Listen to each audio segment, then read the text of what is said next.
लोग नियमित मीटिंग लेते रहते हैं और हर 5-6 दिन में हम लोग सभी एसडीएम, एडीएम,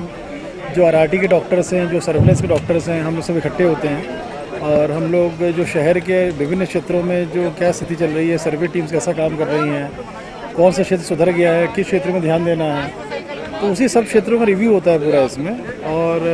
उसी में जैसे आज हम लोग ने जो बात की, जो गवर्नमेंट को सर्कुलर्स भी आए थे उसके बारे में बात की कि किस प्रकार से येलो अस्पतालों से कोई अगर कुछ सिम्टम्स अगर पाए जाते हैं येलो अस्पताल के सस्पेक्टेड केसेस में, तो इमीडिएटली उनको अरबिंदो या चौथरा में अगर पेइंग कैपेसिटी शिफ्ट किया जाए, अरबिंदो में मुफ्त में इलाज हो रहा है। ऐसे मैंने इनको भी बोला है कि जो ऐसे सस्पेक्टेड केस फील्ड में मिले हैं उनको अगर आप सीधे ही अरबिंदो शिफ्ट कर दें या पेइंग कैपेसिटी चौथरा में शिफ्ट कर दें तो वहाँ भी सैम्पलिंग टेस्टिंग उनकी इलाज हो सकता है, जिससे कि हमको सैम्पलिंग फील्ड में अगर करते हैं तो 3 दिन रुकना पड़ता है हम लोगों को, तो इमीडिएटली हम लोगों का इलाज शुरू हो जाएगा पेशेंट का। और उनके परिवार वालों को मान करके कि वो सस्पेक्टेड केसेस हैं उनको हम कहीं कंजेस्टेड लोकेलिटी है तो इंस्टीट्यूशनल क्वारंटाइन कर दें। काफ़ी डिटेल चर्चा हुई, डॉक्टर्स की समस्या की थी पूछी, कहीं कोऑर्डिनेशन इश्यूज़ था वो हम लोग सॉर्ट आउट किया, तो बहुत सारी चीज़ों में डिस्कशन हुआ। इस नियमित बैठकें लेने से जहाँ डॉक्टर्स की समस्या भी मालूम पड़ती हैं, डॉक्टर्स भी सतर्क होते हैं अपने काम करने में, एसडीएम एडीएम सतर्क होते हैं काम करने में, प्लस सबका आपसी कोऑर्डिनेशन अच्छा बन जाता है और मुझे भी फीडबैक मिल जाता है कि कहाँ कमियाँ हैं फील्ड में, कोई मोहल्ला छूट तो नहीं रहा है, किसी मोहल्ले में जो ध्यान देना है हमको, कहीं कोई ऐसा मोहल्ला छूटा नहीं जा रहा है। वैसे हम लोग बैकएंड में सर्वे पूरी हम लोगों की एनालिसिस चल रही है, उससे हम लोग को आइडिया लगता है, रोहन सक्सेना जी उसको पूरा काम कर रहे हैं,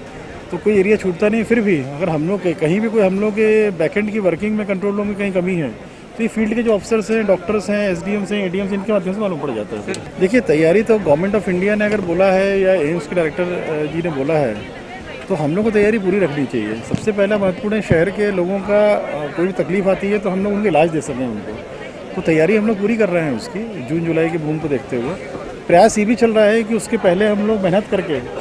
उस बूम को जितना फ्लैटन कर सकते हो तो फ्लैटन कर लें हम लोग, क्योंकि खुलेगा शहर, जब भी खुलेगा तो ऑफकोर्स खुलेगा धीरे धीरे ही, एकदम से नहीं खुलेगा,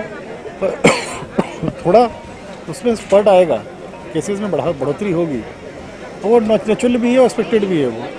वो जो बढ़त है बहुत ज़्यादा ना है, उसके लिए हम लोग जो है काफ़ी वर्किंग फील्ड में कर रहे हैं। देखिए, जिनको होम आइसोलेशन में रखा गया है उनका दायित्व है कि 14 दिन होम आइसोलेशन में रहें। वायरस 1% से कम होता है तो नेगेटिव रिपोर्ट आती है,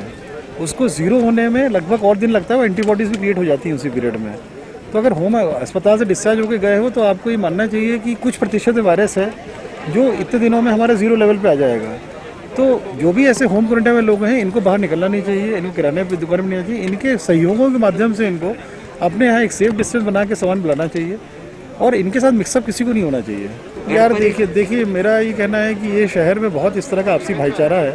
कोई चुनिंदा एकाध केस होगा जो आप बता रहे हैं, जो आप लोगों की नॉलेज में, अब आप लोगों की नॉलेज में आया तो गलत नहीं होगा वो, पर ये शहर ऐसा है जहाँ हर आदमी हर परिस्थिति में हर किसी को मदद करता है। अभी पिछले आपने देखा होगा पिछले 1.5 महीने में किस तरह से लोगों ने अपनी जान पे खेल के निकले हैं, लोगों की मदद की है।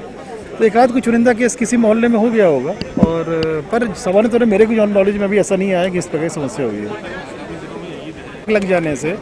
जो ट्रांसपोर्टर था उसके ट्रक डाइवर्ट हो गए थे रैक से खंडवा खरगोन पे यूरिया सप्लाई करने में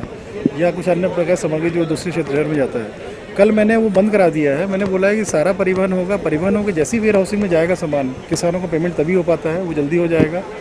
और तुलाई का मोटा हमने कल रिव्यू किया था, ठीक है कुछ केंद्रों पे तौल कांटे बढ़ाने हैं